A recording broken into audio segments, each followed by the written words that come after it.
ଅନେକ ନେତା ଅଛନ୍ତି ଯେଉଁମାନଙ୍କୁ ଦିଆଯାଇ ପାରିଥାନ୍ତା, ଯାହାକୁ ଆପଣ ଦେଇଥାନ୍ତେ ତ ଆପଣ ଆଉ କହିଥାନ୍ତେ ଆର ଜଣକୁ କାହିଁ ଦେଲେ ନାହିଁ ବୋଲି। କିନ୍ତୁ ସନ୍ତୃପ୍ତ ମିଶ୍ରଙ୍କୁ ଯେଉଁ ଦିଆଯାଇଛି ତାଙ୍କର କର୍ପୋରେଟ୍ ସେକ୍ଟରରେ ଯଥେଷ୍ଟ ଅଭିଜ୍ଞତା ରହିଛି, ଦିଲ୍ଲୀରେ ଦବଦବା ରହିଛି ଏବଂ ଦଳ ଭିତରେ ସେ ଗୋଟେ ଆସେଟ୍ ହେଇକି ରହିଛନ୍ତି। ତେଣୁ ଆଗକୁ ସେ ନିଶ୍ଚିତ ଭାବରେ ଦଳର ଗୋଟେ ଆସେଟ୍ ହେବେ। ଏକଦମ ଦଳ ପାଇଁ ମଧ୍ୟ କାମ କରିଛନ୍ତି, କରିବେ। ଅଳ୍ପ ଦିନ ହେଲେ ମଧ୍ୟ କାମ କରିଛନ୍ତି। ଓଡ଼ିଶାର ସମସ୍ୟାକୁ ରାଜ୍ୟସଭାରେ ଉଠେଇ ପାରିବାର ଦକ୍ଷତା ତାଙ୍କ ପାଖରେ ଅଛି, ନିଶ୍ଚୟ ଉଠେଇବେ। ପ୍ରଭାତ ବିଶ୍ୱାଳ ଜଣେ ଦଳର ଜଣେ ପୁରୁଖା ନେତା ଏବଂ ପୂର୍ବତନ ବିଧାୟକ, ତାଙ୍କ ସୁପୁତ୍ର ମଧ୍ୟ ବିଧାୟକ ଅଛନ୍ତି। ସେ କାହିଁକି ଏତେ ରିଆକ୍ସନ୍ କଲେ ମୁଁ କହିପାରିବି ନାହିଁ, କିନ୍ତୁ ଡକ୍ଟର ସନ୍ତୃପ୍ତ ମିଶ୍ର ଦୀର୍ଘଦିନ ଧରିକି ବିଭିନ୍ନ କର୍ପୋରେଟ୍ ସେକ୍ଟରରେ ଏକଦମ ତାଙ୍କର ଅଭିଜ୍ଞତା ରହିଛି, କାମ କରିଛନ୍ତି ଏବଂ ଦଳରେ ଯେତେବେଳେ ସେ ରିଟାୟାର୍ଡ କଲା ପରେ ଦଳରେ ଯୋଗଦାନ ଦେଇଛନ୍ତି। ଦଳର ବିଭିନ୍ନ 2024ରେ ନିର୍ବାଚନ ଲଢ଼ିଛନ୍ତି, ଯଦିଓ ସେ ହାରିଛନ୍ତି, କିନ୍ତୁ ସେଇ ଦିନଠାରୁ ଦଳର ପାର୍ଲାମେଣ୍ଟାରୀ ଆଫେୟାର୍ସ କମିଟିର ବିଭିନ୍ନ ଜିଲ୍ଲା ଗସ୍ତ କରିକି ଦଳ ପାଇଁ କାର୍ଯ୍ୟ କରିଛନ୍ତି ଏବଂ ଆମ ପୂର୍ବତନ ମୁଖ୍ୟମନ୍ତ୍ରୀ ଦଳର ନେତାଙ୍କୁ ସେ ବିଭିନ୍ନ ପଲିଟିକାଲ ଇସ୍ୟୁରେ ତାଙ୍କୁ ପଲିଟିକାଲ କାର୍ଯ୍ୟକ୍ରମରେ ସହଯୋଗ କରିଛନ୍ତି। ତେଣୁ ତାଙ୍କର ଯେଉଁ ଅଭିଜ୍ଞତା ରହିଛି ତାହା ନିଶ୍ଚିତ ଭାବରେ ଆମ ସେ ଯଦି ରାଜ୍ୟସଭାକୁ ଯାଆନ୍ତି ଆମ ପାଇଁ ସେଇଟା ଆମ ଓଡ଼ିଶା ପାଇଁ ସେ ନିଶ୍ଚିତ ଭାବରେ ଫଳପ୍ରଦ ହେବ, ଏଥିରେ ଦ୍ୱିମତ ନାହିଁ। ହୋତାକୁ ଯେହେତୁ ବିଜୁ ଜନତା ଦଳ ପାଖରେ ଦୁଇଟି କ୍ୟାଣ୍ଡିଡେଟଙ୍କ ପାଇଁ ସଫିସିଏଣ୍ଟ ନମ୍ବର୍ସ ନାହିଁ, ତେଣୁ ହୋତାଙ୍କୁ କମନ କ୍ୟାଣ୍ଡିଡେଟ ଭାବରେ ଆମର ମାନ୍ୟବର ସଭାପତି ପୂର୍ବତନ ମୁଖ୍ୟମନ୍ତ୍ରୀ ନବୀନ ପଟ୍ଟନାୟକ ଯେଉଁ କ୍ୟାଣ୍ଡିଡେଟ କରିଛନ୍ତି, ତାଙ୍କର ମଧ୍ୟ ସେ ଭାଇସ୍ ଚାନ୍ସେଲର ଥିଲେ। ସ୍ୱାସ୍ଥ୍ୟ କ୍ଷେତ୍ରରେ ଓଡ଼ିଶାରେ ସ୍ୱାସ୍ଥ୍ୟ କ୍ଷେତ୍ରରେ ତାଙ୍କର ଅନେକ ଅଭିଜ୍ଞତା ରହିଛି ଏବଂ ସେ ଆଗକୁ ଯଦି ରାଜ୍ୟସଭାରେ ତାଙ୍କୁ ସେ ଜିତନ୍ତି ନିଶ୍ଚିତ ଭାବରେ ଓଡ଼ିଶା ପାଇଁ ସେ ଗୋଟେ ଆସେଟ୍ ହେବେ ଏବଂ ରାଜ୍ୟସଭାରେ ଓଡ଼ିଶାର ସ୍ୱାସ୍ଥ୍ୟ କଥା ବିଶେଷ ଭାବରେ ଭଲ ଭାବରେ ଉତ୍ଥାପନ ହେଇପାରିବ, ଲଢ଼େଇ ହେଇପାରିବ, ଏ ବିଶ୍ୱାସ ଆମମାନଙ୍କର ରହିଛି। ତେଣୁ ଯେଉଁ ଦୁଇଟି ଯାକ କ୍ୟାଣ୍ଡିଡେଟ୍ ନବୀନ ପଟ୍ଟନାୟକ ମହୋଦୟ ସିଲେକ୍ସନ୍ କରିଛନ୍ତି ତାକୁ ଆମେ ସ୍ୱାଗତ କରୁଛୁ ଏବଂ ନିଶ୍ଚିତ ଭାବରେ ଏହା ତାଙ୍କର ବହୁତ ଭଲ ନିଷ୍ପତ୍ତି ଏବଂ ଭଲ ଭାବରେ ସେମାନେ କାର୍ଯ୍ୟ କରିବେ ବୋଲି ମୋର ବିଶ୍ୱାସ ଏବଂ ସେମାନେ ନିଶ୍ଚିତ ଜିତିବେ ଦୁଇ ଜଣ ଯାକ।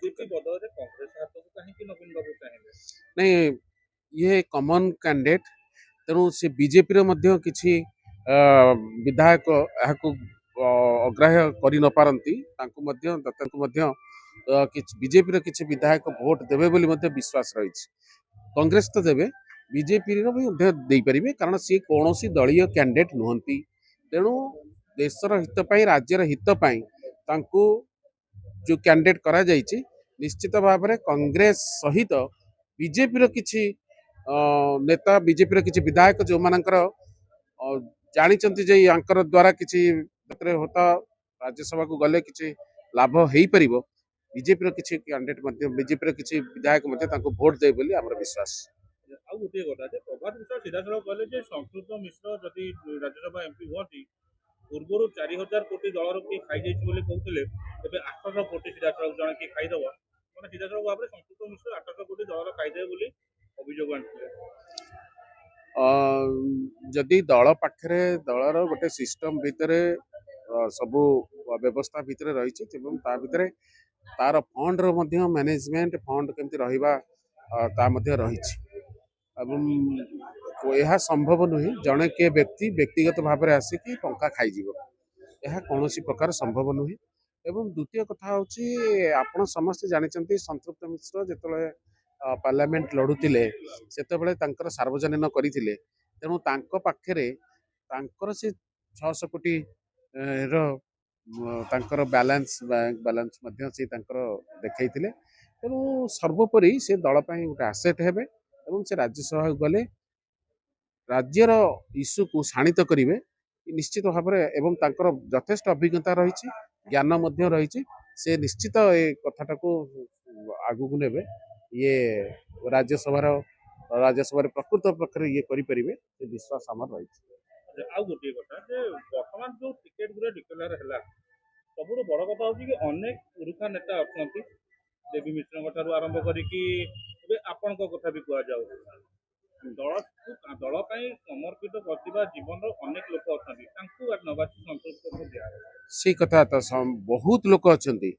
ତେଣୁ ବହୁତ ଲୋକ ବହୁତ ଦଳ ପାଇଁ ସମର୍ପିତ ବହୁତ ନେତା ହେଇ ଅଛନ୍ତି, କିନ୍ତୁ ତା ଭିତରେ ମଧ୍ୟ ସବୁକୁ ଆଖି ଆଗରେ ରଖିକି ମାନ୍ୟବର ନବୀନ ପଟ୍ଟନାୟକ ଯୋଉ ନିଷ୍ପତ୍ତି ନେଇଛନ୍ତି, ଏଇନା ତ ଆପଣ ଯାହାକୁ ବି ଦେଇଥାନ୍ତେ ଆପଣ କହିଥାନ୍ତେ ସିଏ ତ ଆହୁରି ପୁରୁଖା ଅଛନ୍ତି ତାଙ୍କୁ କାହିଁ ଦେଲେନି।